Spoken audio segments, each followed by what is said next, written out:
Welcome back to the WordPress Download Manager tutorials. In this video, we'll show you how to use the WPDM User Review add-on with WordPress Download Manager. The WPDM User Review add-on allows your visitors to rate and review your download packages, helping you collect valuable user feedback and build trust with your audience. Before we begin, make sure that both WordPress Download Manager and the WPDM User Review add-on are already installed and activated on your website.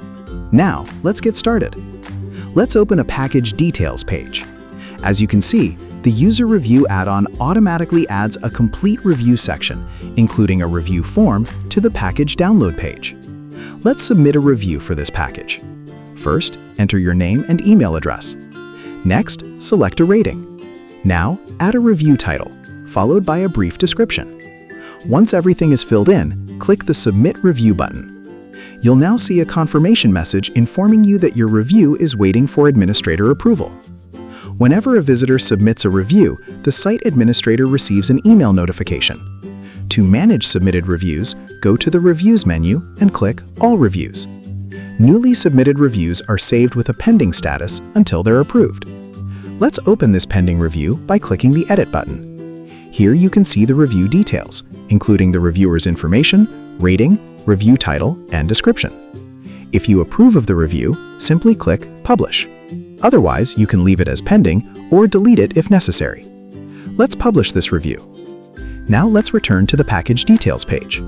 Here you can see that the review is now publicly visible.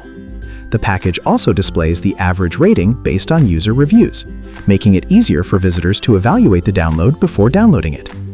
The User Review add-on also lets you display ratings directly in your front-end package templates, like this. Let's see how to do that. Go to Templates, then select Link Templates. Let's clone an existing template so we can customize it. Now insert the Rating Stars template tag to display the average rating as star icons. You can also customize it as per your requirement. You can find all available User Review template tags in the User Review add-on documentation. We've included the documentation link in the video description. Save the template and preview the changes. As you can see, the package rating is now displayed as stars. You can also display the average rating as a numeric value by using the Average Rating template tag. Save the template once again and preview it. Now the rating is displayed as a number instead of stars. Let's apply these templates to the download tables. First of all, copy the link ID from here. Open an existing page or create a new one. I'm using the WPDM Packages shortcode and applying the newly created User Review template ID here. Click Save or Update. Now let's preview the WPDM Packages table. As you can see, the reviews are displayed for each individual package. And that's how the WPDM User Review add-on works. Thanks for watching.